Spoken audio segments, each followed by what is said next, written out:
দীর্ঘদিন বন্ধ থাকার পর ম্যানুয়ালি চলে জাকসু নির্বাচনের ভোট গ্রহণ, এরপর আবার গণনা শুরু হয় মেশিনে। জগন্নাথ বিশ্ববিদ্যালয় ক্যাম্পাসে আছেন সহকর্মী তৌফিক হাসান তুহাদ। বিস্তারিত জানতে যুক্ত হচ্ছি তার সঙ্গে। তৌফিক, আপনি এর আগে জানাচ্ছিলেন যে আসলে 4টি বিভাগে ভোট গণনা চলছে, এখন কি অবস্থা আপনার কাছে? সব মিলে কি তথ্য রয়েছে জানাবেন। বিদ্যালয়ে যোগসু নির্বাচনের পর যে ভোট গণনার যে কক্ষ, সেই কক্ষতেই আমি রয়েছি।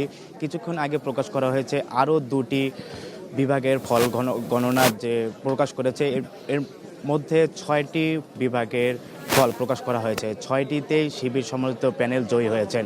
ভিপি, জিএস এবং এজিএস 6টি বিভাগেই জয়ী হয়েছে শিবির সমর্থিত প্যানেল। 6টি বিভাগের মধ্যে হচ্ছে নৃবিজ্ঞান, ফার্মেসি, কম্পিউটার সায়েন্স, লোক প্রশাসন বিভাগ এবং ভূগোল ও জেনেটিক ইঞ্জিনিয়ারিং।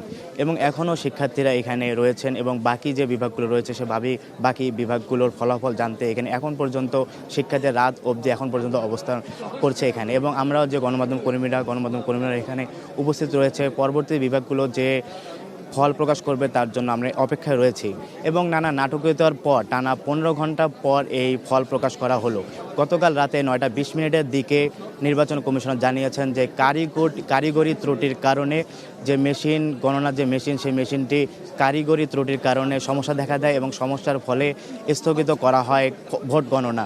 এবং ভোট গণনার পর তারা ম্যানুয়ালি সমস্যার ফলে তারা যে মেশিনটি ব্যবহার না করার ফলে তারা ম্যানুয়ালি কার্যক্রম শুরু করে এবং ম্যানুয়ালির পর তারা ডিজিটালে যায় এবং ওএমআর মেশিনে তারা আবার অব্যাহত করেন তাদের এই ভোট গণনা কার্যক্রম। এবং এখন অবধি বাকি বিভাগগুলোর যে ভোট গণনা সেটি এখনও কার্যক্রম অব্যাহত রয়েছে এবং আমরা উপস্থিত রয়েছি। বাকি বিভাগের যে ফল প্রকাশ করবে পরের বুলেটিনে আমরা তা জানাতে পারবো।